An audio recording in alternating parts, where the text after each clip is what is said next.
This is the Big Picture, Michael Jablonski, and you're listening to the Give Me Back My Pro Wrestling podcast. Promotional consideration paid for by the following.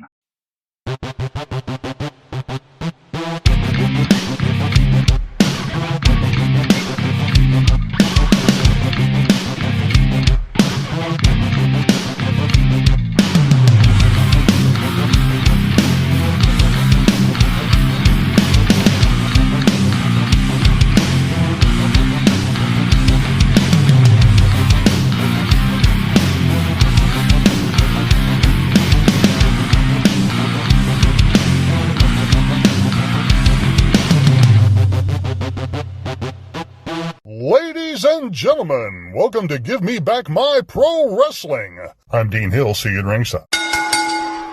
All right, ladies and gentlemen, thanks for coming to another episode of Give Me Back My Pro Wrestling.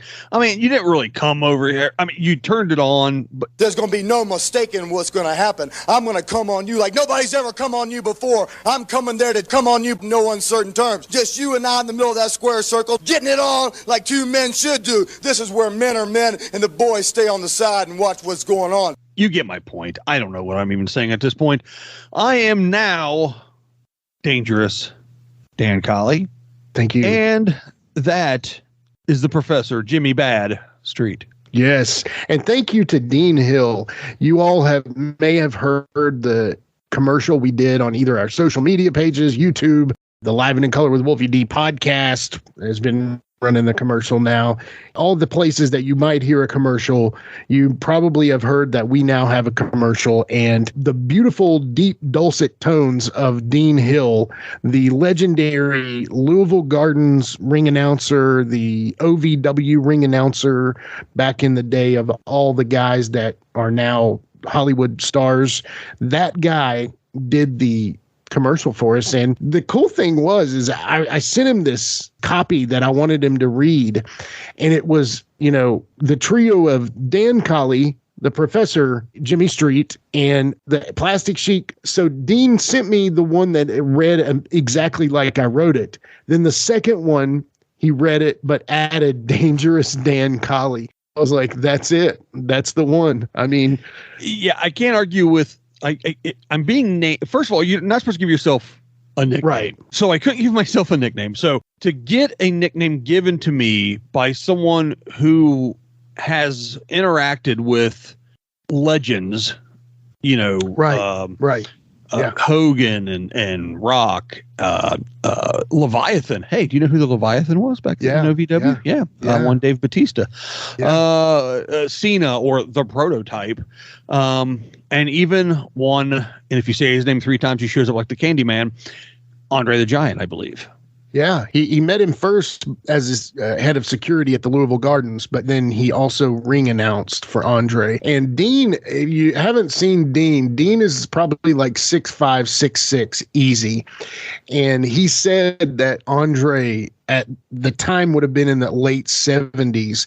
He said Andre was 7'2" because he could tell, because he had played basketball. I think he said he played some basketball in Louisville. He had been near 7-footers, and he knew for a fact that Andre was that tall. The thing about Andre was everything was just massive. His hands, he was a solid human being, not Jimmy, like a basketball player. Jimmy. Yeah. Everything was huge. I mean, I have only heard his grandpa. I have to talk to you off the air first. We got some suggestions from a listener about the Andre. Okay. Talk about that afterwards. Can we start up Andre, a cameo, maybe? Maybe. Andre was, that was 7'2" shoot. Yeah. That was legit. He was legit as big as he was portrayed on television. Well, and such. Yeah. Yeah, Dean told us a story that was off air that he said he had the opportunity to have seen that, but he did not want to be the guy to get caught, because apparently Andre got out of the shower and he would just sit down in a steel chair, like a folding chair, butt naked, like on the entryway, like near the mezzanine at the Louisville Gardens. Yeah, sure. It's Andre. Right, exactly. And so he said, I would always close up the Louisville Gardens and, the guys would shower and not all of them would rush out the door. And he said, I had a chance. I could have, meat gazed him, but I didn't. So he was like, you know what? I'm so tempted. But at the same time, I don't want to be the one guy caught doing that. So, we're going to talk a little bit about professional wrestling with a professional wrestler later in this episode. But let's not talk about meat gazing. Let's not do that. I've had a rough I had a rough week when it comes to stuff like that. All right, so for lunch Monday, we went to a restaurant to eat. I went to go use the public restroom. The door was unlocked. It was a single seater, and I got to see a man on the throne. Oh, no! In the throes, huh? On the throne. Throes, yeah. Oh, man. And what made it worse was we made eye contact. One of the biggest son of a bitches I've ever seen. Yeah. I've had a rough week, Jimmy. I need therapy now. I'm sorry, man. So you made eye contact and this one eye contact. Never mind. Jimmy, I watched a grown man shit, Jimmy. You violated me. All right. So we've got Mike Jablonski on the show. I don't know how we can go from that other than just a hard left here. So yeah, we've got Mike Jablonski. Thank goodness it wasn't hard. Well, if it ain't the teeny whiting hairs. Yeah, there you go. And I will say this. I did this show for you. Mike came to me and he said, if you ever want to talk, about new stuff on a podcast. And I said, okay. And I was like, you know what? Dan really likes new stuff. I don't really care as much about the specifics of the new stuff. Dan is an expert at it. So let's bring Mike on, like a 3-man booth here, basically. Like, essentially, we are like sportscasters on ESPN or something like that. Mm-hmm. We kind of talk about current life. We call it current affairs on another podcast I do, but at the same time, just the current status of wrestling, the big picture right now as things are. So that's what led me to want to bring Mike on. Yeah, I think that's, where we're at. So, all right, well, let's take a break. And when we come back, let's throw him on here with us. I won't tell him that I saw a man poop. And we can talk about current wrestling. And you can drift off thinking about headlock takeovers. And hey, go behinds. And Jericho did throw a fireball. Yeah. That was Lawler, and it was a good fireball. I got to give him props. But before we go, by the way, thank y'all for listening to Body Slam, and hopefully Tubi saw a bump in their numbers for the watch along. If they didn't, sorry, but at the same time, we do appreciate you guys listening to that. We had a lot of fun doing it. We'll look into doing more of those in the future. Honestly, the way that I look at it is all things are on the table here at the Give Me Back My Pro Wrestling podcast, So, yeah, and if you did not like that particular type of show, let us know. Let us know what you like, what you want to listen to. Get on the Facebook, get on the socials, and contact us. So it's a two-way street here. So we know what you want to listen to. If you don't want to listen to XYZ, we won't do those, like that. Right. So we still might, but at the end of the day, it's our pod script. But no, jump on there. Let us know what you humanoids want to hear, and we will try to do more of that. Yeah. Although we may heel turn you and just do something different too, though. Exactly. But I liked where you were going, Dan. We'll be right back with Mike Jablonski. Hey guys, this is Wolfie D from PG-13. Check out my podcast, Live and in Color with Wolfie D, every Monday at noon. We're talking Memphis. We're talking ECW, WCW, WWF, everywhere that I've been. We even have some great guests, some Hall of Famers on the show with us. Every Monday at noon, Live and in Color with Wolfie D.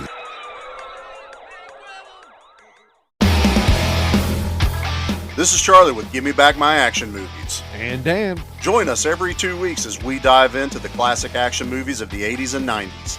That's right, Charlie. But we also take a look at some of the current films out there that still has those nostalgic feels for us. Exactly. So make sure you find us on all your major podcasting platforms. And check us out over on Facebook. We have a group where the conversation's always going 24/7. We're having a good time. I think so. I'll be back.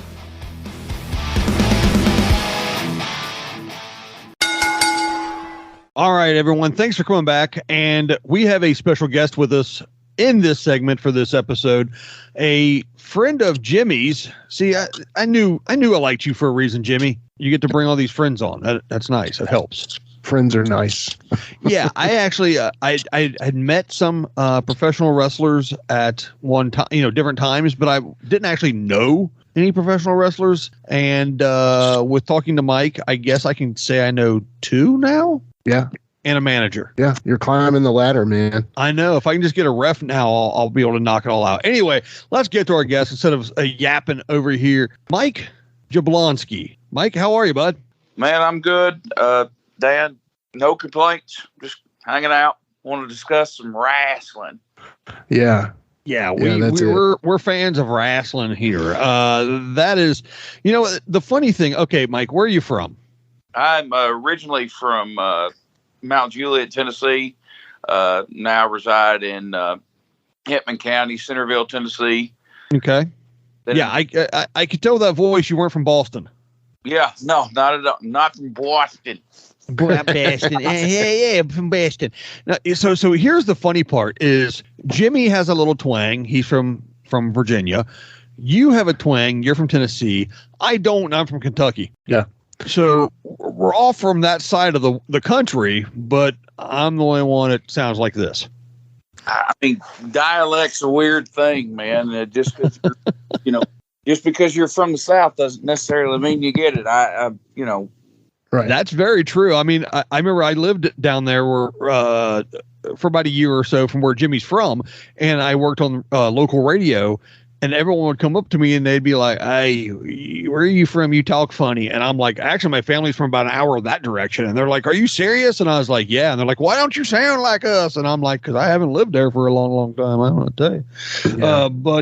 Yeah. It's well, there's always hope. Well, I still say taters and wash. All right, let's get into some pro wrestling. Jimmy, you said you have a list. Do you want to be the mediator then? All right, you fine, mediate. All right. So Mike, I just want to talk to you this first thing, buddy. I want to kind of tell the funny story about how we met. So we were working an event at this promotion that I was working for. It was called NWA Main Event. And was this like a large event? Do you remember exactly? Was this the one it was kind of like a bigger event that several different promotions came together on. And this is when I met Mike, because Mike was not a regular at NWA Main Event. He liked to get paid to work. And so Mike would come in on certain special events, and that's how I would meet him. And so for some reason we got paired together. I think maybe you were tagging with either Plunky or Dyron. You may remember all this better, but I remember you were very cool to me and you called a spot and you Iggy'd me like 35 times and I missed the Iggy 36 times. And I finally got there and you were like in the back. I said, "So man, how'd I do?" And you're like, "Well, it sucked, but here's how it could be better." And you were like actually cool enough to not only be honest with me, which a lot of people, if they didn't care, they would have just been like, "Yeah, kid, it was great. Get out of my face." But at the same time, you were like, "Yeah, it sucked, but here's how it could have been better." Do you remember a little bit? I know we talked about this in the past, but I know you remember the time, but do you remember a little more about the event we were working, Mike? I think it was the benefit that they did for Charmin Charles when he was having some health issues, if I'm not mistaken. And I'd known him for a long time, and really, everybody's been in the locker room with Charmin Charles, loves Charmin Charles. Oh yeah, totally. And that was why I was there. And I don't remember the particulars. I want to say, I want to think that it was something. I think, obviously, I was involved because you wouldn't be telling the story if I wasn't. But and Darren Flynn, I think, were involved in that, and somebody else, and that escapes me.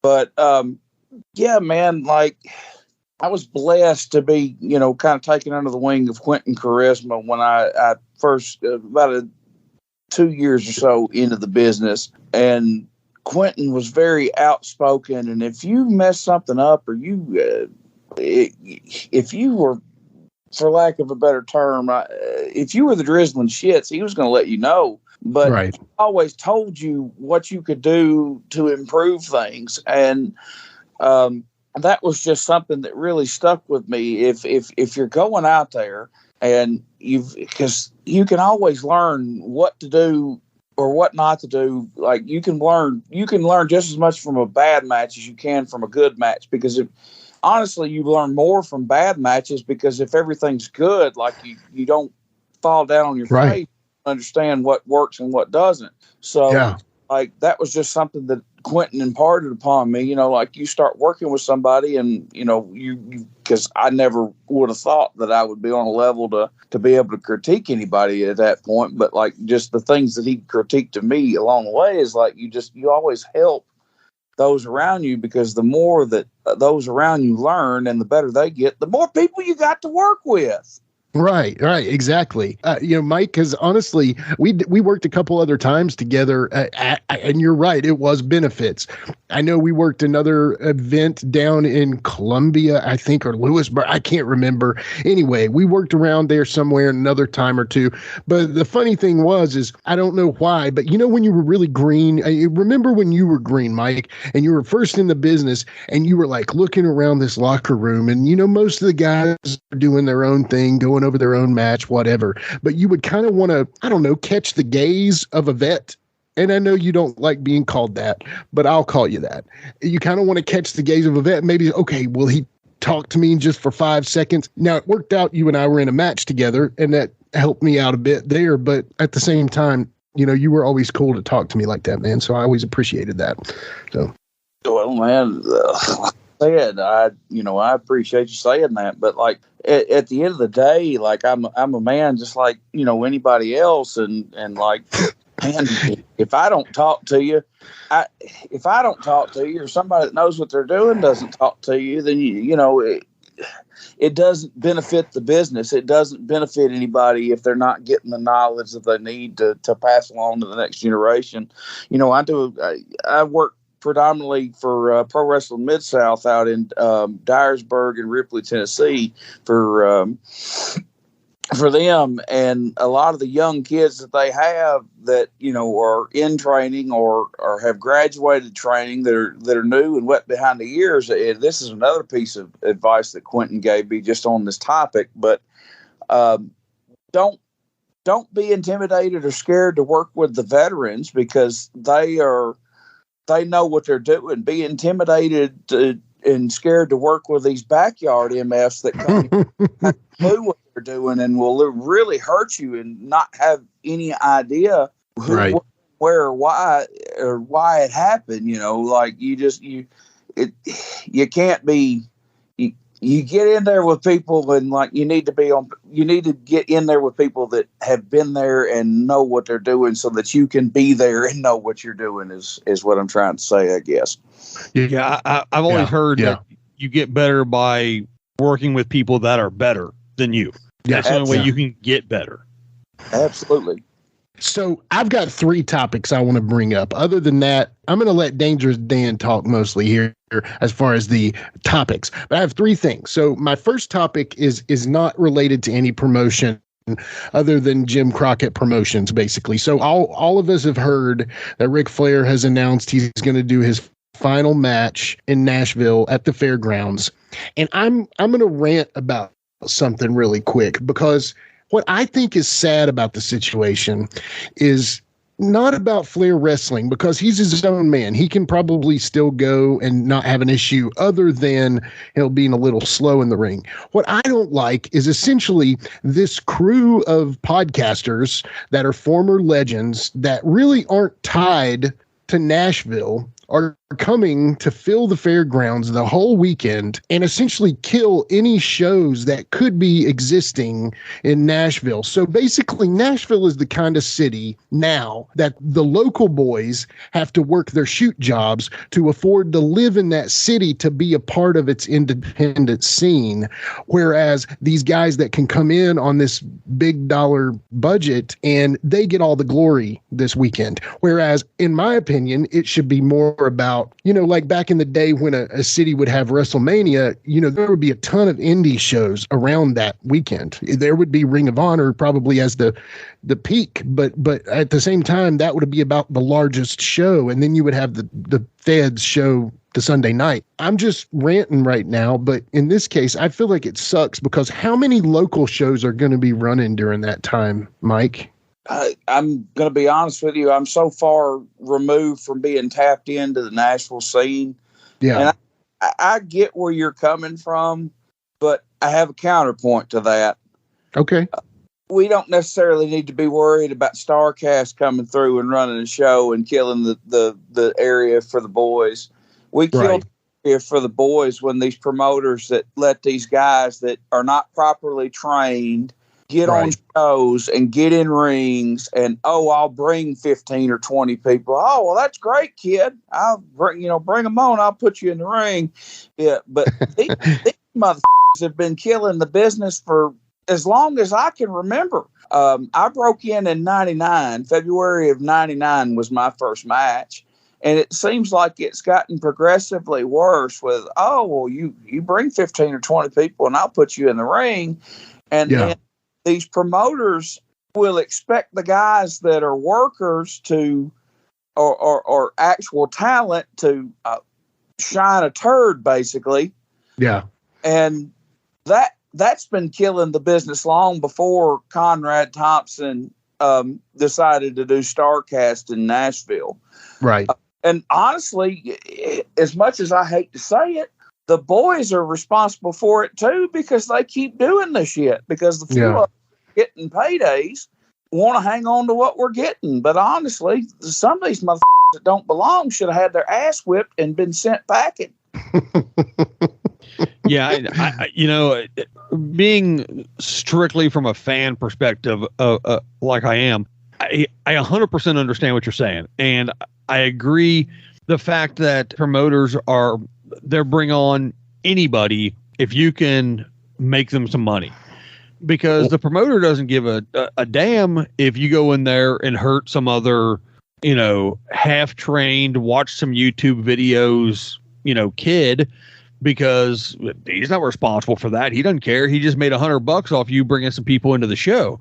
Yeah. And he knows it's going to, like you said, be the drizzling shits, but it's okay because I pick somebody that's on the show, is going to still put on a match or two that's going to be watchable. Yeah. But I know exactly what you mean. And we have a couple of local promotions here in Columbus, Ohio, where I'm at. And we've gone to a few local shows, and I love going to local shows. But I don't know these promotions personally, but for the most part, you can really tell the people that shouldn't be doing what they're doing. And I understand you have to get experience, you have to get reps, you have to get ring time to learn. But we went to a show a few years ago and watched a kid do a suicide dive out, caught his feet, and almost killed himself. I mean, almost just snapped his neck on the floor of the gym. And you're just like, what are you doing, kid? First of all, if you can't do the move, don't. Second of all, you're in a gym in like Newark, Ohio. Why are you trying to do a suicide dive? Especially if you haven't done 50 of them and you're comfortable with that. You're not going. WWE's not here. Is not going to see you do that and bring you in. It's so I get what you're saying for sure. It's hard to run the business when you have carny promoters just trying to make a buck. I really hope that hot dog and that handshake was worth it for that kid that about killed himself doing that suicide dive. Right. And the kids that we have out of the PWMS school, I tell them repeatedly, like, you only get so many bumps. Once you check off all those bumps on that bump card, it's over with. So make the bumps that you do take mean something, and don't do crazy stuff if you're not getting paid handsomely for it. Right. Or B, on a national level that will be seen to get you even more so handsomely paid in the future. Yeah. Because you only got so many bumps that you can take. And I'll be honest, like I'm mesmerized by, some of the stuff these younger kids can do, but it's like the art form of selling is lost because it's video game wrestling. They do the stuff that they see on these video games, these creators, and they, create a move set and they string a whole bunch of stuff together. Like if some of it would be so good if they would just lay down and sell for a minute. Right. Everybody, GMSI, got to get my shit in. Yeah. Mm-hmm. Yep. I was listening to a podcast. Shout out to my friend Nick White over at the Uncut Wrestling Podcast. He had an interview with Damian Wayne this week that he's posted, and Damian made a great point. He said, "I don't have shit to get in. I don't have a move set. It's all reaction. It's all feeling. It's making people believe in you and what you're doing." Yeah. It's like, it's such a lost art form. Damien's great, man. And he's like you, he's a real deal dude. He says it like he feels, I don't want to just blame WWE's product or the way that they do things necessarily. Don't want to put all the blame on them, but it's one of those things, like you said, it's, you see the high spots everywhere, not even with them. I mean, the indies circuit, obviously a lot of high spot work, but with WWE, you see move sets.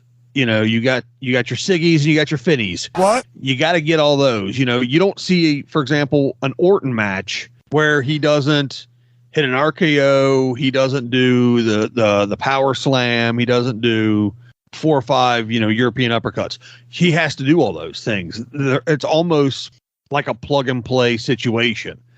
You do this, I'll do this. You do this, I'll do this. You do this, let's go home. And I don't even know, and again, this is just from my perspective, I don't even know if it's the art of selling as much as it's the art of actually being a professional wrestler, hearing the crowd, knowing what to do, knowing how to elicit that response. I just think that a lot of these people coming through the systems now aren't being taught how to hear and how to, let's face it, you manipulate the crowd. That's what you do as part of the job. Is you take them on a trip, you take them on a roller coaster, you take them up, you take them down, you move them around, you get your heat, you get your comebacks. That's what you're doing. These younger kids, I don't think, are being taught that. They're just being taught, here's a headlock, here's a drop kick, here's a swanton, whatever it is. And they're seeing what they see on TV, and that's what they want to do, instead of being taught, all right, do you hear that? Yeah. This is what you do now to elicit this reaction. This is what you do to elicit that reaction to tell this story. And I think that's almost where the real disconnect is anymore. Yeah. Some of the things that are now finishers, I think the art of the sell has died with the art of all these finishers now have to be this or that. DDTs used to be a finisher. Now you take 3 of them, you kick out. Who cares? Yeah, well, I mean, DDTs are still a finisher. Right. They should be. Absolutely. Because I'm a 340-pound man, and if I grab you in a front chantry and I drop you square on your head with all of my body, my centrifugal force of my body driving your body into the mat, you're finished. But that's the thing, too. Like you said, though, they won't sell that anymore. You take a DDT like that, they pop up and you kick out. Yeah, you kick out, you pop up, you run around, and you do two drop kicks. Yeah, they don't like. Oh, I got to get my cool shit in. There's no emotional investment from anybody that's there in attendance that night, but I got to get my cool shit in. It's backflip, but nobody. You're right. Yeah, that's exactly it.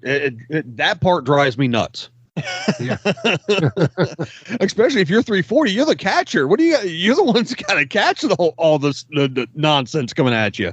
Yeah. Speaking of nonsense, all right, I'm going to say it, and I don't care.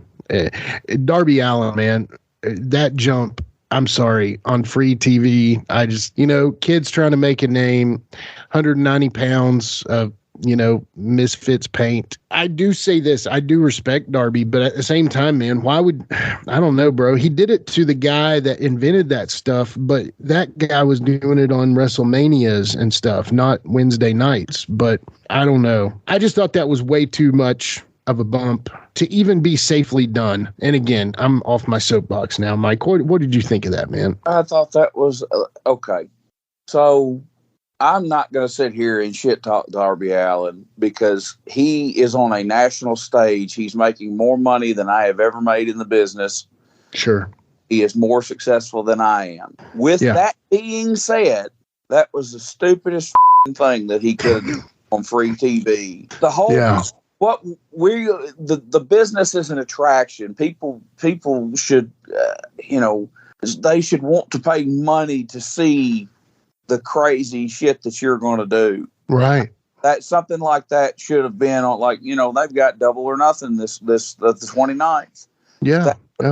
And I'm not advocating that anybody jump off of anything and do anything to that nature, because for God's sakes, if you watch Jeff Hardy walk to the ring all the way over all these years after he sacrificed his body, that should be a living diagram of why not to do that. But if you do that, get the company and yourself paid on the pay-per-view, pop a buy rate. Right. It's just not like that's crazy. Yeah, it was cool to look at. Oh yeah. Hell yeah. The guy out of the cannon, the people have seen it. Yeah. Well, and that, I get wanting to do it because I would argue, and I don't know this for a fact, but I would argue that Jeff Hardy is a huge influence on Darby Allin and his work style, obviously. Oh yeah, I'm sure. So you've got the opportunity to work a mentor, idol type of character out there that you want to do. So, yeah, I get it. You want to do a crazy ass swanton and you want to do something cool like that. But like you said, just if you're going to insist on doing something, just go through a table for this one on live TV, and maybe 6 months down the road, you and Jeff do that spot on a major show. And like you said, you've only got so many bumps you can take. I mean, look, like you said, look at Jeff. He's hobbling around now. The same thing with Bryan Danielson. I can't believe he still occasionally does that drop kick off the top rope when he just totally flat backs. His neck is effed.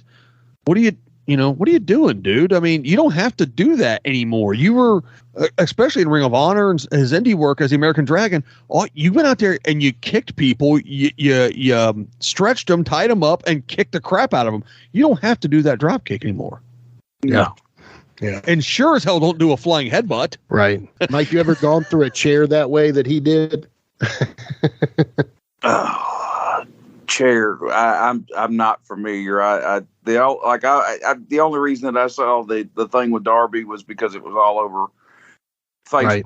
I very rarely sit down and watch any kind of that's a lot. Every once in a while, every other week or so, I'll watch Dynamite while I'm doing my cardio on the elliptical, just kind of halfway have an idea of what's going on. But I haven't watched in the last 2 weeks, so forgive me on that. They were folding chairs, folded out, and basically making like a table with the seat part, and the backs were it was kind of like a I don't know, like a weird coffin shape, essentially, where the way the seats were folded down and put together. Yep. Yeah, inward. And then Jeff was laying in the middle of those seats. There's like 6 or 8 seats set up, and the ladder was in the ring, so it was even more elevated. And Darby drops on Jeff, and the seats bent down like a very, very large man bent those chairs, by sitting down instead of. Yeah. I did see that. That's okay. It just took me a second. Yeah. Well, I can remember, not off the top of a ladder, so I'm not having a measuring contest, but I can remember taking a choke slam. Do you remember Big Lone Star, Jimmy? Yeah. Yeah, I can remember taking a choke slam from Lone Star on 6 of those chairs that were facing each other, similar to that. Yeah. And that didn't feel the greatest, so I can only imagine coming off the top of that tall ladder with the downforce and everything on top of it. Like I'm not shit talking because the guy's more successful than I have been up until this point. But like I said, you got to know that and all of us really, our throne is nothing but a wheelchair. Right. Perfectly good body. When you step into that ring and you start doing this, you're taking a perfectly good body and destroying it, for lack of a better explanation. Tracy Smothers used to say, every regular bump is the equivalent of being in a 20 or 25 mile per hour car accident. Yeah. Like you're destroying yourself with every bump you take. So like, man, I get it. And, Foley's got to be an inspiration for him, and Hardy is definitely an inspiration for him. Sure. But you just got to save those. You've got to save those big bumps for when people will pay to see them. That's better put than I could put it.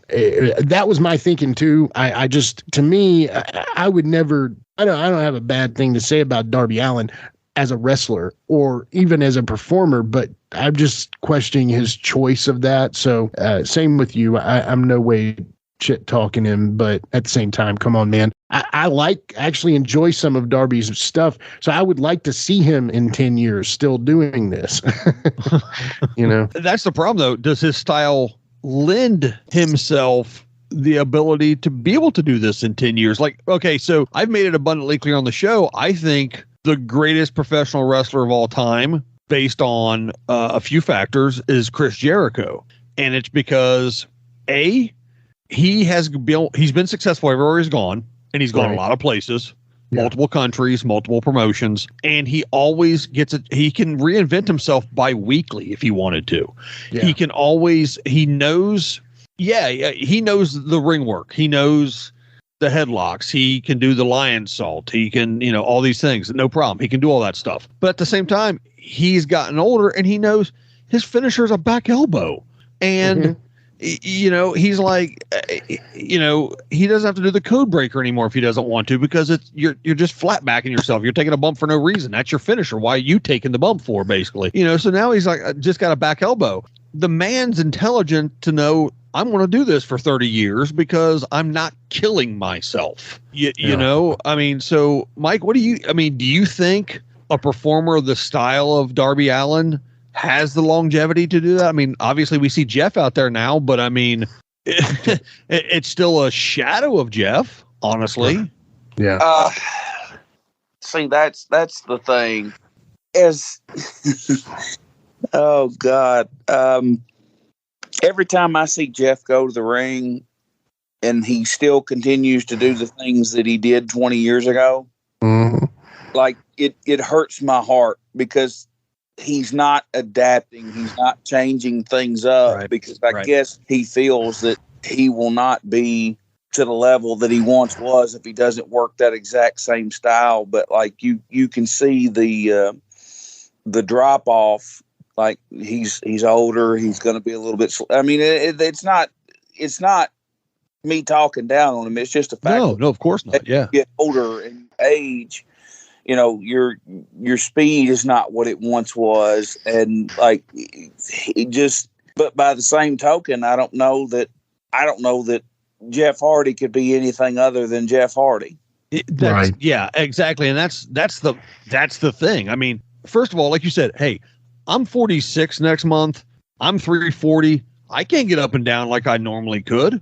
I used to be 300 some odd pounds and could, was fairly flexible and fairly agile for my size. Now I'm not, but with Jeff, and he's not new school, obviously, but that's the thing is like he and Matt learned in the backyard, and now I don't know if Jeff could have a regular wrestling match. I don't know if he has the skill set. Oh, I'd because of that. Yeah.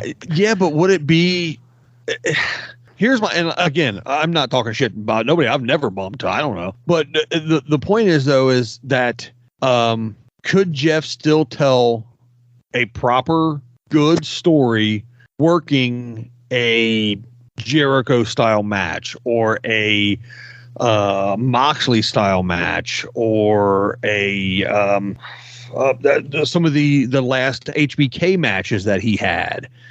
You know, could he work those type of matches, and would it work, or would he, you know, or would he shit the bed on him? You know what I mean? Like that's the kind of stuff that worries me. Like you got Evan Bourne, for example, Matt Sydal.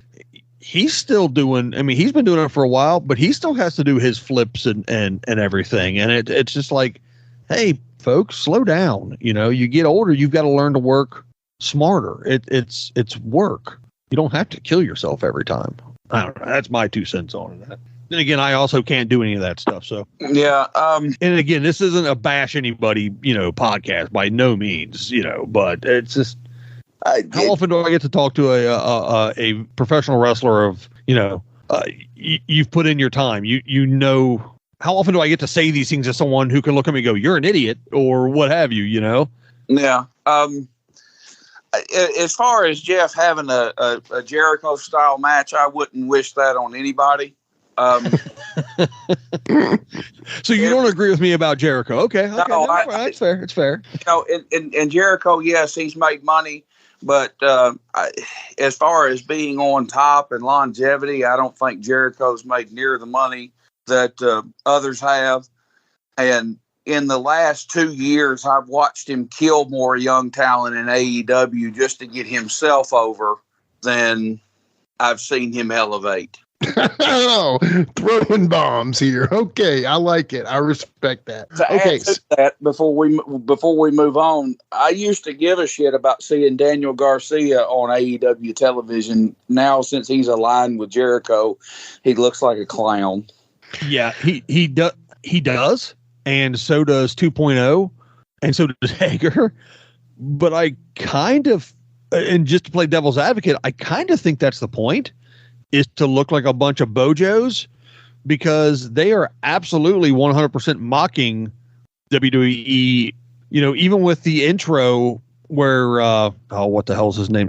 Daddy Magic, Matt Menard, even, you know, he even does the thing where he's like, you know, the Jericho Society, you know, for over 10 weeks, the number one, you know, force in sports entertainers or something. I mean, directly. So I wonder if them looking like a bunch of jackasses is kind of the point, though. Yeah, but what Mike's saying is essentially it's not the storyline, it's what's underneath the storyline. It's what's Jericho's, I guess, ulterior motive. And I don't want to put words in your mouth, Mike, but like he kind of did that with Pride and Powerful and Ortiz and Santana and Sammy Guevara. I'm a Jericho fan. I'll probably always be a Jericho fan, but at the same time, if I'm misinterpreting what you mean, Mike, please straighten me out there. But no, it's his.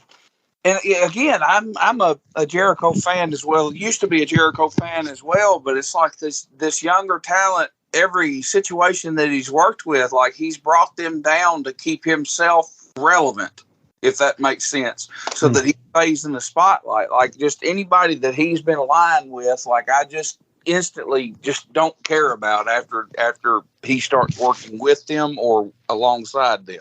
Yeah. Okay. Yes. So in the old school theoretical term, there have been those that have absorbed the powers of the youth and those that have uplifted the powers of the youth. And essentially there are those that realized their time in the sun is not technically, it's not infinite. It's, you know, it's coming to a close. So they start to say, oh, okay, here's what I can do to do everything in my power to put these guys over and make them look great. But in turn, you know, I almost feel like the inner circle possibly, and I don't want to assume, I don't know that the inner circle started out in that way, but it certainly seemed like how it ended. And now, you know, like I've heard Chris Michaels, and, you know, Mike and I both know Chris, and Chris is one of the most respected guys in the Nashville scene, in wrestling, in the, you know, independent wrestling scene, Chris had nothing but amazing words to say about 2.0. And I am, in a sense, enjoying that they're getting a spotlight on them. But I just hope he doesn't do what you're saying. I just hope that it can turn into something that will uplift them, you know? Yeah. Like I said, you got to make stars for the future. And Jericho doing all the comedic bullshit is not going to make anybody want to buy tickets, guys. Yeah. Well, let's do what they call in the business a segue that you said, because you said comedic bullshit, and let's talk about Danhausen for a second. Oh God.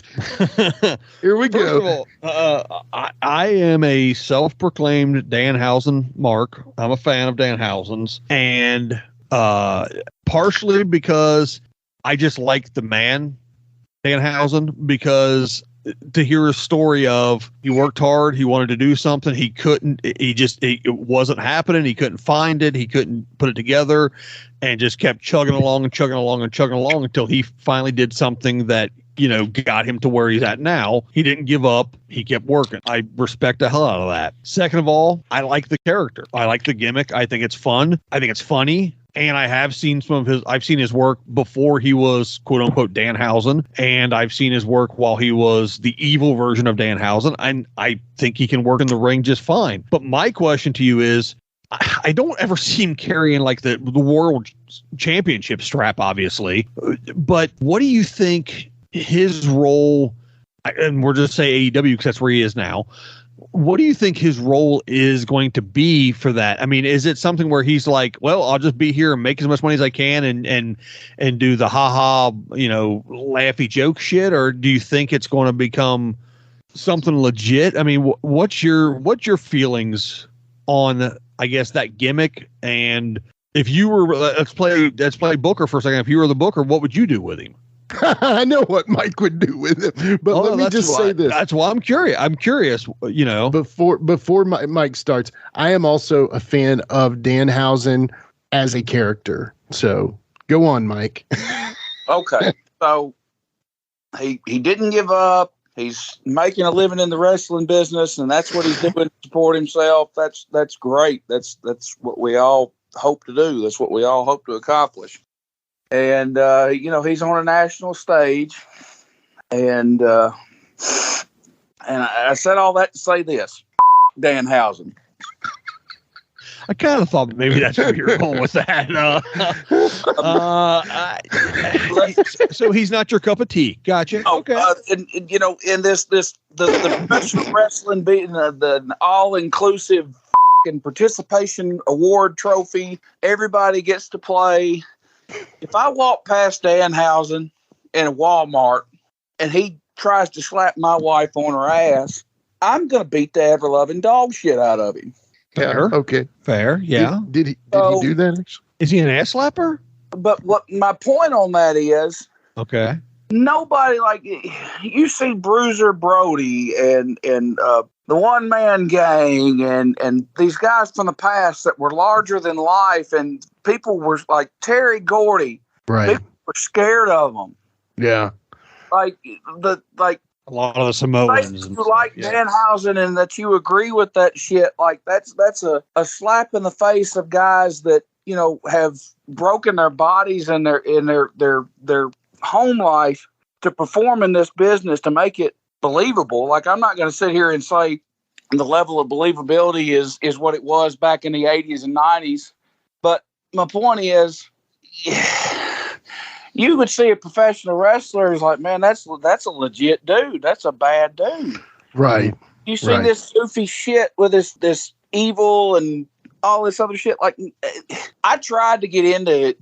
I tried to get into him because people, you know, I'd heard people talk about him. Like Cornette used to talk about him when he was doing cameos when he broke his leg. And it's like, man, I never want to see the guy work because then I'm not going to like him. Yeah. And I was kind of in the same vein, but they've never. I think a lot of it is a breakdown in communication. Nobody understands who or what the the guy is, because they've never, like, since he got to AEW, nobody has ever explained why is he wearing this face paint, and why should we give a shit about this little 125 pound? Do you mean the red under his eyes? Yeah, because the white and stuff, that's all natural. So no, I get your point 100%, because I have a buddy of mine, a real good close friend, who's the same. He's like, I for a while was just, I'll send him a Danhausen text, whatever, and he finally goes, look, I'm legit serious. If you send me another one, I'm going to fire you, because he happens to be my boss at the moment. So he hates him. And I think a lot of what you said is kind of the way he feels too. And it's one of those things where, yeah, I like I said, I like him. I like the campiness. But I'm also a nerd, so I kind of like, that kind of stuff. But it's yeah. Talk. I mean, tell us the story of him. All we know is that he's supposed to be able to curse people, and he likes teeth. And that's about all we've been told in AEW. So it's like, why is he with Hook now? What's going on with this? I'm glad you brought that up. Listen, I don't know why Hook clicked with the people the way that he has. Yeah. Right? Okay. It's the first homegrown AEW quote unquote star that I've, man, they've got something with this kid. I don't know why he's over the way he is, but he's getting over. Let's see what they'll do with him. And then they put him with that fucking jag off. Yeah, I like I said, I like them both, and I'm still like, what's the end game to this? So tell me this, Mike. What do you think if they did this something? And you and I have chatted about this. What if Vince hadn't killed the old school manager, the Jimmy Hart? And again, it's still kind of funny to compare him to somebody like a Gary Hart or a Bobby the Brain or a Jim Cornette. But just imagine if Danhausen could have been a manager, and that's all he was ever, a manager that could take a bump. Would you maybe see him from a different perspective than you do at the moment? I don't see it, man, because like the manager heat, and from where you work, like the manager heat is the conniving, underhanded guy that is managing the guys and getting the guys to do what he wants them to do, whatever gain that he's getting out of it. But I can't take him serious. Yeah, it's true. That's why I think he needs to go into other character stuff outside of wrestling. I personally could see him, and I love Ernest. I'm a big Ernest fan. Let's put him in Hollywood. And again, you're going to be like, I don't want to see him in a movie. But at the same time, that way he's no longer connected to wrestling, and those that like him can watch him in a movie or a TV. Like a Pee Wee Herman's Playhouse type of thing almost. Something like that with him. It's more of a performance art, I guess. A movie, I could probably deal with him a little bit better because I can suspend disbelief for that. Right. But as far as being an evil, intimidating force on the outside of a wrestling ring, if that motherfucker walked up to you and spit in your face, like I've got an ox that weigh more than he does.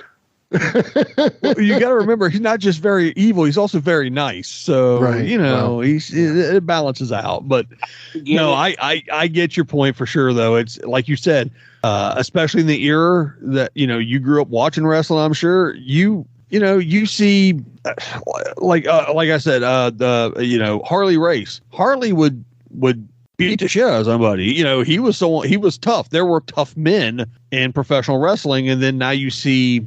This level of, like I said, out there. I wish I could see Danhausen walk up to Harley Race with that crooked finger bullshit. Harley beat the out of him. You know what? All right, I'll jump off this topic and I don't want to be cursed, so I love that Danhausen. Here we go. I got to say one more thing. Yeah, go ahead. Danhausen. Well, you know what? I'm not gonna. I don't want any cut of this, but you might want to make yourself a gimmick shirt for that to put at the gimmick table next time you get a chance. Maybe that's a good idea. Maybe you and Hausen can get some time together or something. I don't know. That might work out. Let's take a commercial break here. All right. If you're a pro wrestling fan, there's something for everyone at the Cheap Heat TV Podcast Network. From the Pro Wrestling Discussion Show, Cheap Heat TV Live, to the interview show, the Jackson Interaction Podcast with the king of all wrestling media, Gene Jackson, to the silliness of the Whitey Jenkins Show, and the brand new Zip, Xander's Irresistible Podcast with Charles Anders. You can check them all out and much more over at cheapheattvlive.com.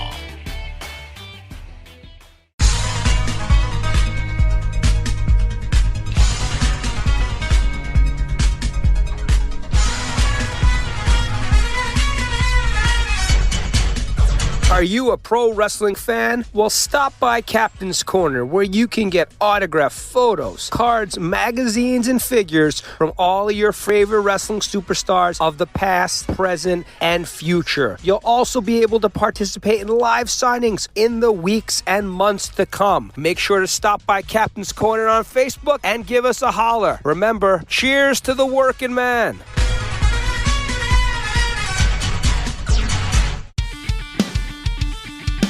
Welcome to the Monster Movie Stomp Down with me, Stompy, and my brother Frank. Hi, I'm Frank. Join us, Sludge, Mark, and Ruben 3 times a month as we review monster movies from around the world.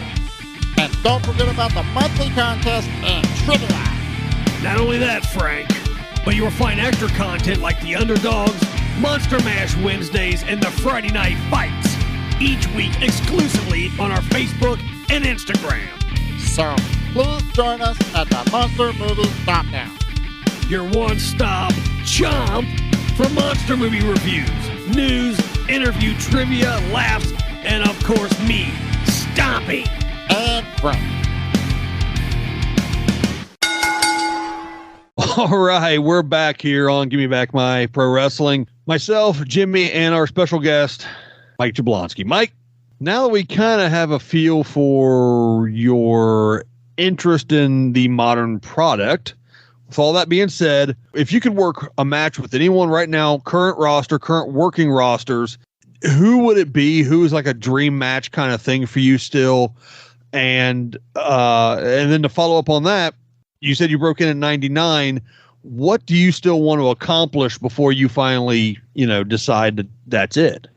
Well, as far as a dream match, I think I'm a part of a tag team by the name of Bad Omen, myself and Coco Anderson, the knockout artist. We've had a lot of conversation just back and forth amongst each other. We would really like to get in the ring with FTR.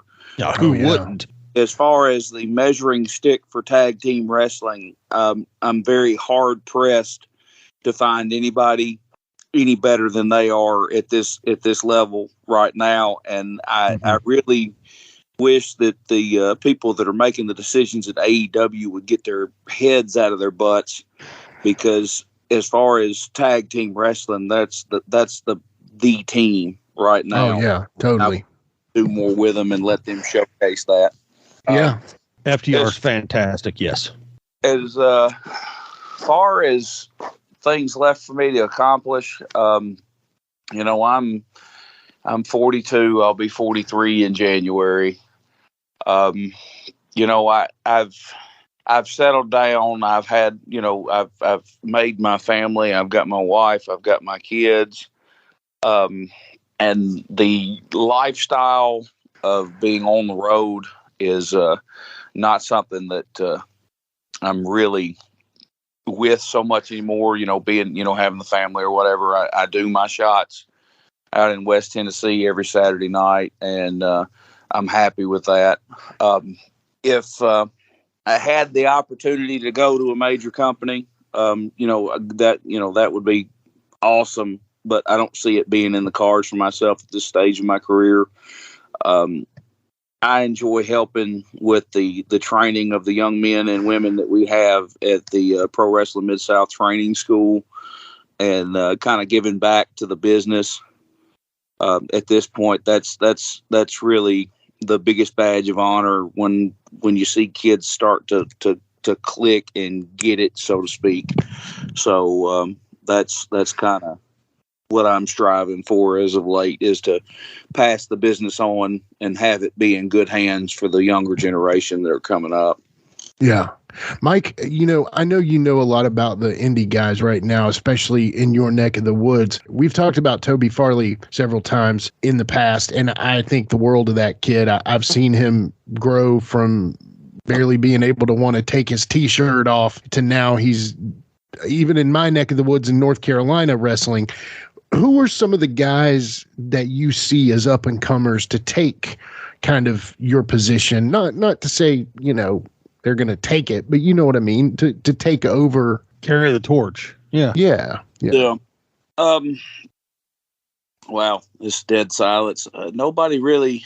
That's all right. We got editing. Out. But see, everything is so just pasteurized and homogenized, and they right. want it done a certain way as far as on a national level. It's like there's so many talented guys out there that just don't get the opportunity to showcase what they're truly capable of, and that's kind of a shame. I look at guys like the acclaimed Max Caster and Anthony Bowens. Yeah, they show a lot of promise. I haven't really watched the NXT product ever since they switched over to Nickelodeon NXT. Thank you so much for saying that. So I'm not really familiar with them as much. And as far on a local level, like you said, you've got guys like Toby Farley, who I love to death, even though he did no-show Rumble for Row. Oh, man. Gotcha. Let's see. Man, really, one guy, well, there's two guys that I really have my eyes on of late, and well, it's been the last couple of years because I've seen them both develop into quite good performers. But out of my neck of the woods in Pro Wrestling Mid-South, there's Peyton Pee-wee Pitts and Thud Powell, and both of those guys are in their early to mid-20s, and man, they've been working since they were in their teens, and they get it, man. They're that next generation. I really could see them being on a national stage. Pee-wee is on the smaller side, but he's the cocky, arrogant, smarmy heel that everybody loves to hate. And Thud is just a bruiser. You talk about making somebody believe what they're watching. Thud's got that ability as well. Anyone named Thud, man, I'm behind 100% anyone named Thud. And I've teamed with him. Like Thud is he needs the opportunity to get out and be seen, and he would absolutely be able to do wonderful things. But yeah, man, there's so much talent. Like I said, I don't begrudge any of the new guys that are coming up because a lot of them are talented. It's just it's that intangible of taking a minute to let things breathe and let people get emotionally invested in being vulnerable and making someone vulnerable. That is a missing art from our business, and somehow we got off track and making that the focal point. Whereas now the focal point is, well, I can do a whole bunch of triple jump moonsaults. Like it's just the storytelling has gone, and that's something that desperately needs to come back. Yeah. That's cool. I remember back in the day when I always wanted to take you and Plunkett on as a tag team, and I was like, man, I feel like if the three of us, this was probably just something I said to myself, but if the three of us could take it on the road and really get some people to see it, not that I would just want to be along for the ride, but I just feel like you two would have been a killer tag team that honestly could have really, because you're a little bigger than him, but at the same time, Plunky has had his bigger days too. I don't know, man. I see some of the bigger tag teams, like what was it, the Bears, or what's their tag team name? Bear Country. Yeah, Bear. I see that team, and I'm thinking, man, there was a spot for that for sure, But oh yeah. Well, you know what? As we get towards the end of this here and getting ready to wrap things up, I want to thank Mike for coming on. It was great to talk with you, great to meet you, and it was great to get your perspective on some of the things and the modern product that's out there right now. FTR, you nailed it. I was always a huge tag team fan. Although I was the fan that liked Anvil more than Brett. I was that kid. I guess mostly because he was just a big bruiser, and I like that because I'm a big dude. But I really appreciate you coming on, Jimmy. Thanks for you don't get to say thanks. You know the guy. I don't get to thank you, Mike. I'm sorry, man. Yeah, sorry, Mike. That's just the way it works now, man. Well, Mike, tell them where they can find you. I'm dangerous. I'm allowed to say things like that, right? I come on y'all's podcast and Jimmy doesn't even thank me. Well, that's how Jimmy is. He's a heel. I mean, what are you going to do? I learned how to be a heel from Mike, though. So, Mike, plug your stuff, man. All right, you can see me each and every Saturday night at Pro Wrestling Mid-South in Dyersburg, Tennessee. You can follow me on Twitter at Jablonski Says. You can follow me on Instagram at Jablonski Pics. You can find me on Facebook. It's just Mike Jablonski. And I got a TikTok handle, but I can't remember it right off the top of my head, which doesn't really matter because yeah, TikTok, we don't do that nonsense. Yeah. Thank y'all for having me on tonight. Thank you for letting me talk wrestling with you. Wrestling. Yeah, no, we'll have you back on and talk more wrestling in the future. Jimmy, go ahead and thank him. It's fine. Yeah, Mike, thanks, brother. You're thanked and well thought of around these parts and always welcome. In my mind, I see a regular happening of this for sure. So whenever something fun comes up and we need you to talk about it, we're going to have that. Whether it's the actual of Danhausen or not. I'm real bummed now because I wanted to ask you about the Freddie Prinze thing and if you think that's going to be a legit thing, but now we've talked for so long and talk about what do you think about the Freddie Prinze thing? You think that's coming out? You think it's going to happen? I think people have been talking about doing a wrestling promotion with health insurance and a union for a long time. I have conditioned myself in this business to never say never, but I'll believe it when I see it. Well, yeah. I mean, everyone seems to say that AEW was a step in the right direction, just the way that they handle things backstage. So maybe Freddie Prinze is ready to make another next step. I don't know. Who knows? Like I said, never say never, but I'll believe it when I see it. Yeah, for sure. So, all right, we're going to go ahead and say goodbye to Mike. Bye, Mike. Do you have any last words by any chance? No, man, I think I've covered everything that I needed to say other than thank y'all for inviting me on and look forward to doing it again. Sounds great. Buddy. Thanks so much, bud. All right. Thank y'all. See you, bud. That's awesome. I knew he was going to be. Thanks, Mike. That was amazing, bud. We definitely got to have you on here more often.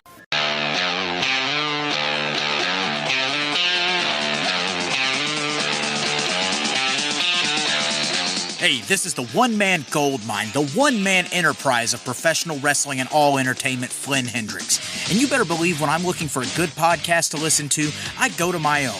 I go to the I Know You Hear Me podcast hosted by me, Flynn Hendricks. That is such a fresh perspective for how you should look at life, too. I love that. And then when I'm feeling spooky, I go to my other podcast, Tales from the Haunt, where I want my head shoved inside a 15-pound silicone mask. More. I want to have a bucket of sweat coming off me at the end of the night than just Jeff. Dogs don't lay eggs, Flynn. I hate you so much. Talk to other scare actors about what it takes to get into the world of scare acting. So if you're curious about how people became professional wrestlers, actors, prioritized their mental health, became entrepreneurs, avoided burnout, or got into scare acting, you need to go check out I Know You Hear Me and Tales from the Haunt, available on all podcasting platforms. And I know you hear me.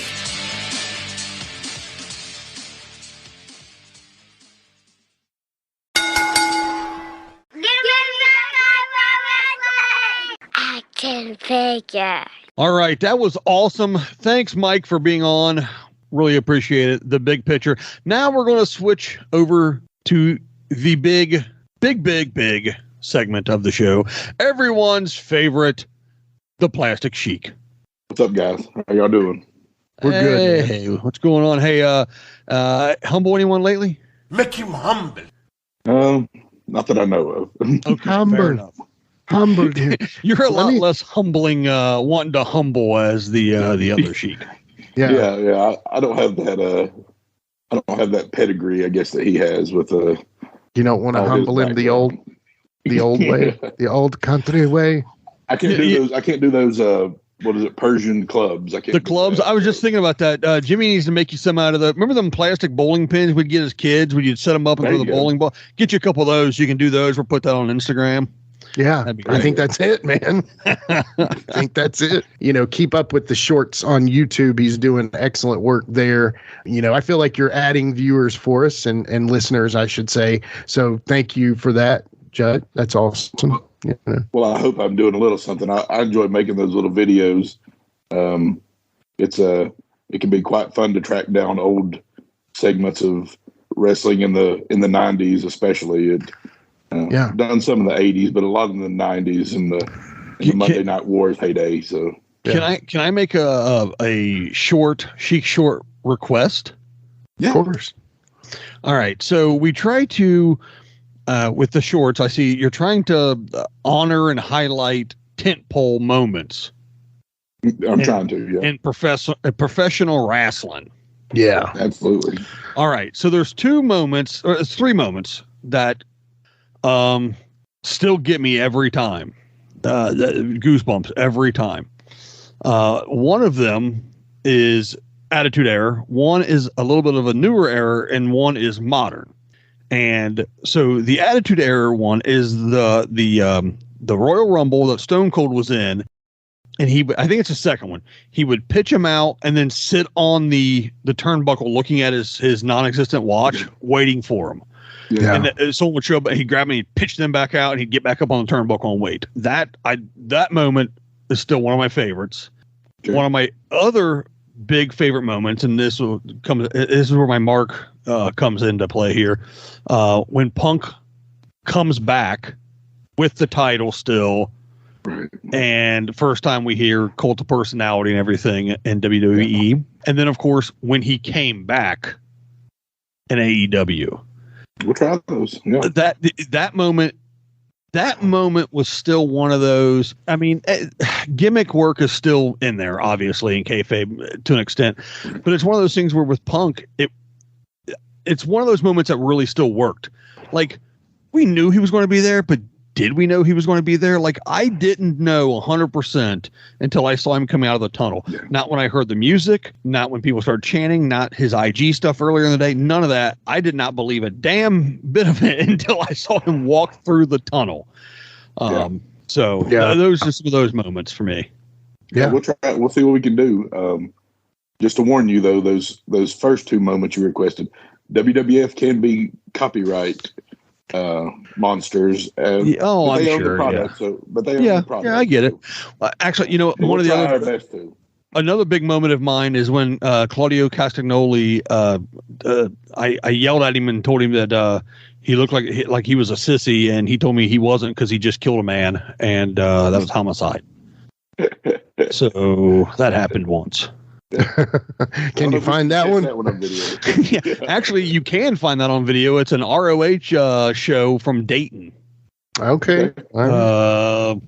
10 years ago, 11 years ago, something like that. Cool. Yeah. Well, I'll try to look for it. Well, you good luck. Good luck. Yeah.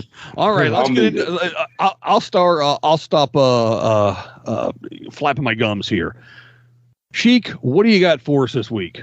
Well, I just wanted to, one thing I wanted to talk about, I talked about those Powertown brand figures that Greg Gagne and I can't remember the other guy. Was the guy's name Rosenthal, maybe?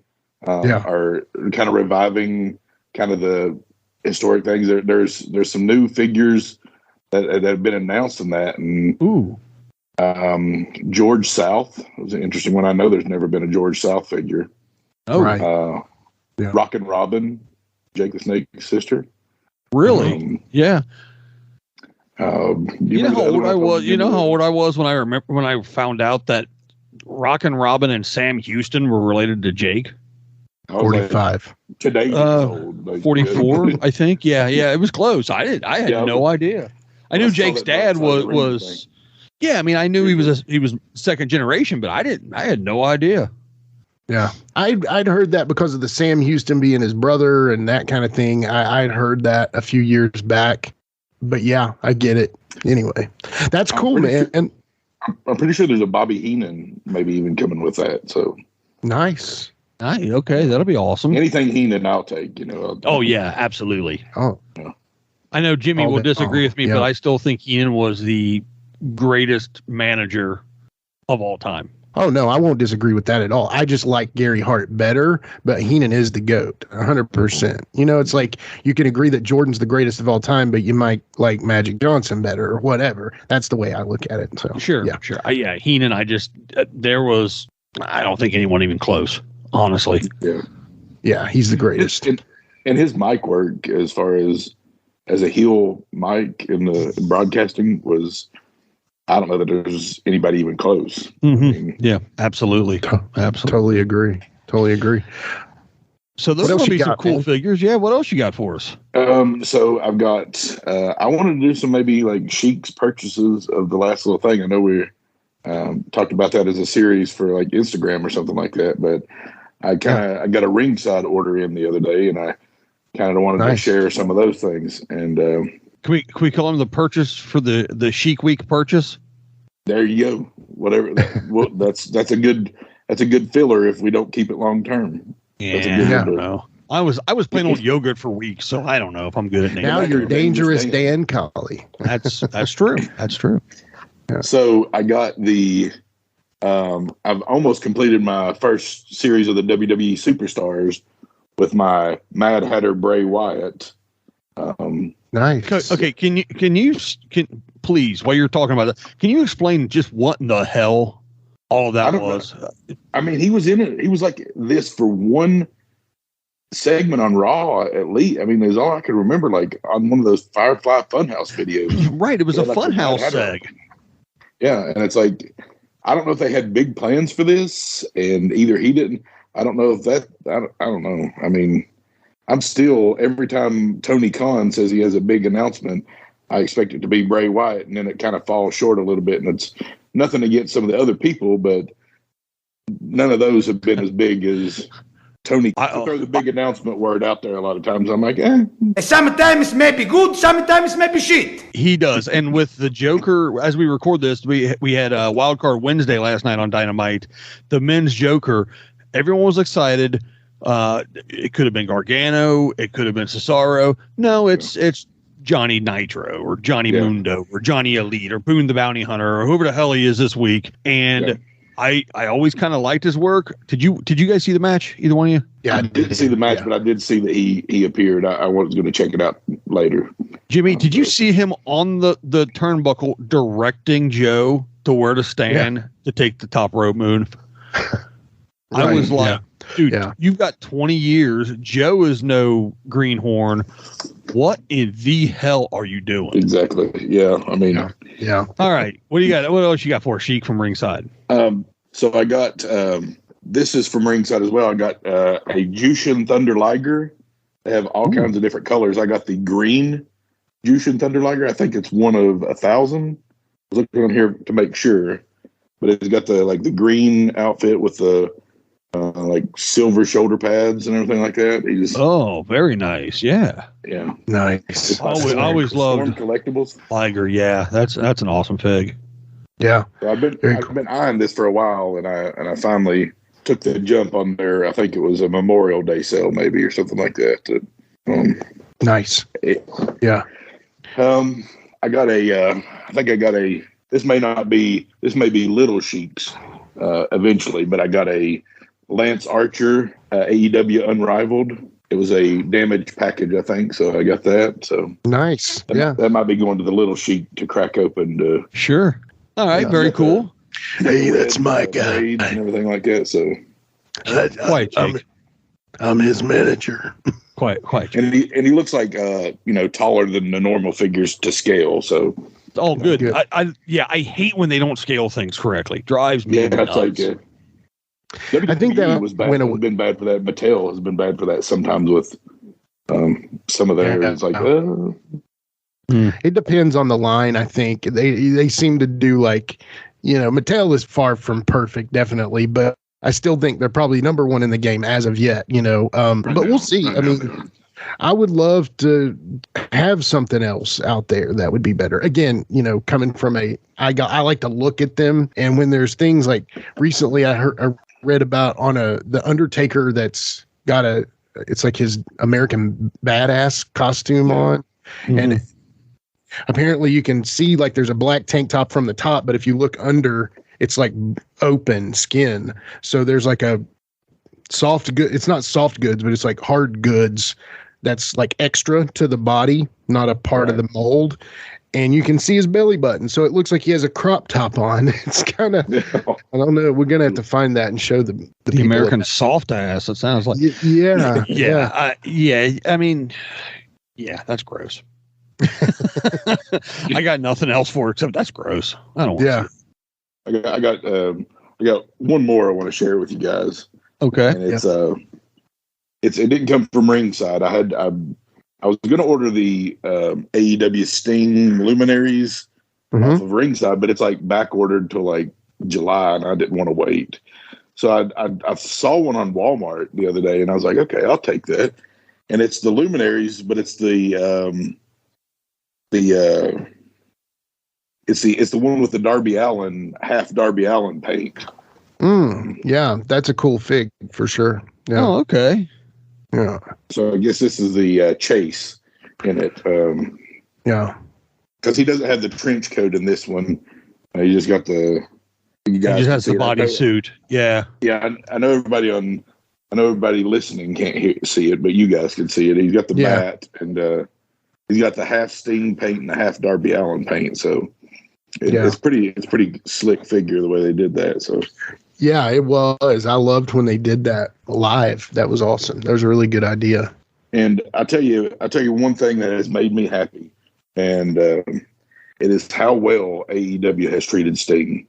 Mm-hmm. They have done it right with him. Honestly, they could have done a little better here and there, but not much. I mean, with the way I feel like WWE did his run, I enjoy destroying lives. And probably cut short with the neck injury and everything like that. But man, it just didn't feel like they did it right. And AEW is like really giving him his swan song, I feel like.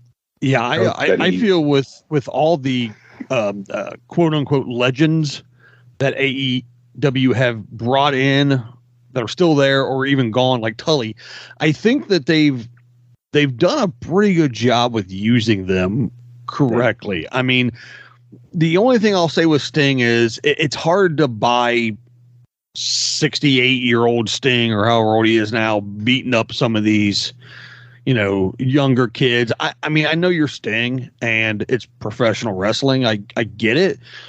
But at the same time, I mean, it's like, Anthony Bowens would probably just rip your head off if he wanted to. So to see some of that is a little, I like the fact that I like there's a aura about him and some intimidation. That's cool. I'm with that. And I'm cool with him throwing himself off a balcony to take somebody out because that's feasible, that if you get hit by somebody from a balcony, you're going to get taken out. But when he can just go like hold for hold with some of these younger guys, I'm just like, really? Yeah. But Dan, to maybe just be the argument there. Sure. You got to treat him like Scott Hall kind of wanted him to be when he kind of suggested how Sting should be. He's got to be the answer to the Undertaker. So the Undertaker, no matter how old he was or how he looked in the ring, was always that, he's going to get that invincibility moment where you have like the Hulk up moment. Yeah, the Hulk up moment where you can't. Yeah, nothing can stop him. So that's just my counter to it. But I don't disagree totally with you. But and I understand exactly what you're saying. I mean, if you're going to look at it that way, there's probably only three professional wrestlers that really made sense for, and that would have been Hogan, Taker, and Sting. I'll give you that. Like even Flair didn't have those moments, you know. No. So yeah, I'll agree with that. Yeah, Flair always took the beating. So. Oh yeah, and that face bump. Yeah, totally. Oh, yeah. You know, speaking of Flair, did he ever once actually hit anything off the top rope? No, I don't think so. That was the whole spot, though. Right. Yeah, that was the spot. Right.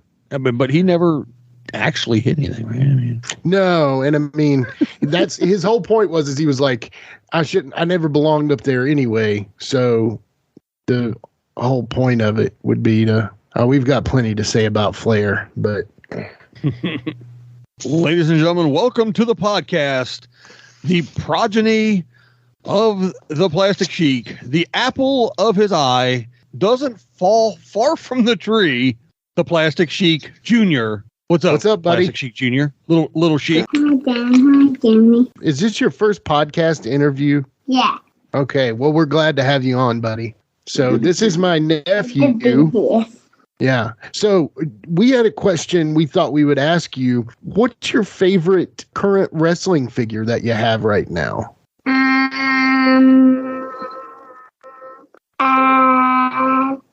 Probably Seth Rollins. He's got a retro Seth Rollins, the Hasbro S. Hold it up there. But Jimmy, let's see it. Okay. Nice. That's awesome. You like Dempsey Goldberg. He likes to play with my old Hasbro figures, and he uses these with them. And we found this at a pretty good deal on Walmart.com that they still had some. I guess they found them from all the times they never had these in stores. Yeah. Nice. So he likes Seth Rollins. And that looks like Uncle Jimmy. Yeah. Is that wait a minute, is that Uncle Jimmy or is that Goldberg? Uncle Jimmy or Goldberg? Goldberg. Oh, okay. Thanks. Yeah. Thanks. Yeah, that makes more sense. You know, I once met Goldberg and Seth Rollins. Nice. Met them both, not together at different times, but I met them both at one time. Yeah. They were both really nice. Well, Goldberg was a little nicer than Seth Rollins, but Seth was okay too. Yeah. Well, when he was in his mommy's belly, we met Ric Flair. Woo! So I think that's why he's such a big wrestling fan. So there it is. Yeah, you like Ric Flair? Yeah. Yeah. He's saying yes. He's nodding the head. I saw him shaking his head. That's good. All right. Well, thanks for hanging out with us, little bud, little Sheik. Good to be here. Thank you for coming on, buddy. I love you. Love you too, Jimmy. Nice to meet you, John. See you, bud. We'll see you soon. Okay, bud. Hey, tell mommy happy birthday from the podcast. Okay. All right. That was awesome. See, professional wrestling to me was always a family thing. My grandfathers and I watched it. My mom and I watched it. It was always a family thing. So to include family members on this show is fantastic. I'm down for it. I got the idea when I was going to talk about my purchases. So he's always on my mind when I'm making purchases. So I'm like, well, he might like this. That's awesome. And yes, tell your wife happy birthday, Mrs. Plastic Sheik. Yes. Yeah. Yeah. The Plastic Sheikette. I guess. I don't know. Is that the term? I don't know. I don't know. I don't know either. So tell her happy birthday and be careful with headlocks later. All right. Well, that leads us into our final segment. We will see you later, bro. All right. All right. Later, guys. Later. Appreciate Later, you. buddy. And that's the Plastic Sheik. There he goes. Off into a sheikdom. Is it a sheikdom? It is a harem. No, I don't know. No. Harem's where all the chicks are. Yeah. So I think would it be chic? I don't know. Anyway, he's going to go enjoy some cake. Figure sold separately. Whew, man. I'm spent. I was going to kick at it too, but I couldn't. I was just worn out now from all of that. You know what, Jimmy, I screwed up. I should have asked Mike what his finisher was. We'll get him next time, man. I wish I could tell you, but Yeah, we'll have to find out next time. So make sure everyone go out there and follow Mike. If you're in the area, go see him. If you're not, just get on the socials and follow him that way. Thank you, Mike, for coming on. That was awesome. Jimmy, as we wrap things up, the Sheik's eating cake. I haven't actually had dinner yet. Okay. Not that anyone cares. But I do need to get off here and get something to eat pretty soon. So, Jimmy, why don't you go ahead and wrap things up for us, bud? All right. Well, thank you as always to Captain's Corner, Nick and the team there. Top-notch stuff. Check them out on Facebook. You can always see the link in the notes of our shows. Also to Gene and the team at the Cheap Heat TV Podcast Network.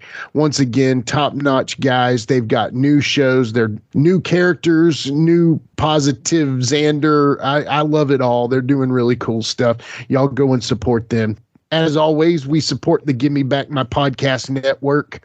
We've got a ton of shows, action, horror, wrestling, monster stomping, and good beer, bad movies. I think we need to do bad beer, good wrestling, but we'll talk about that later.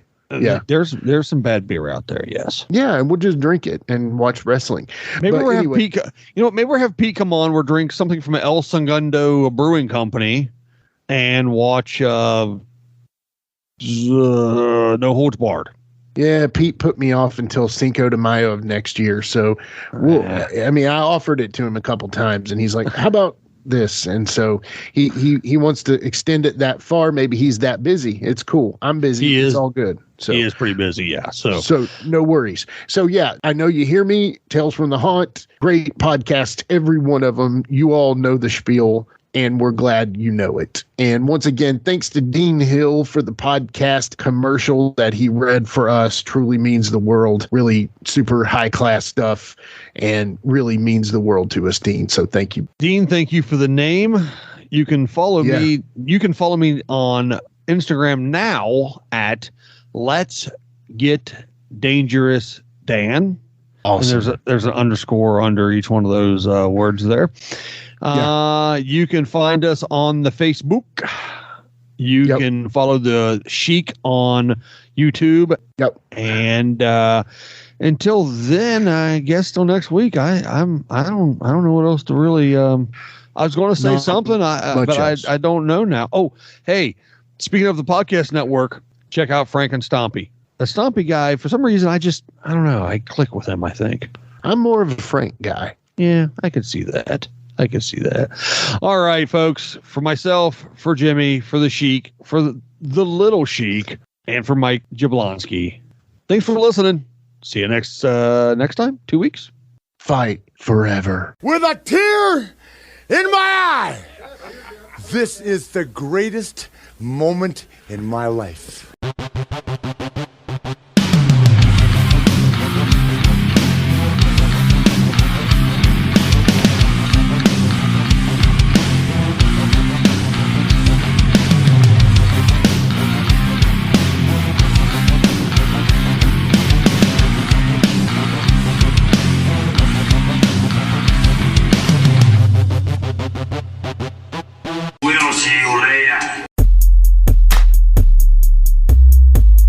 This has been a James Rock Street production.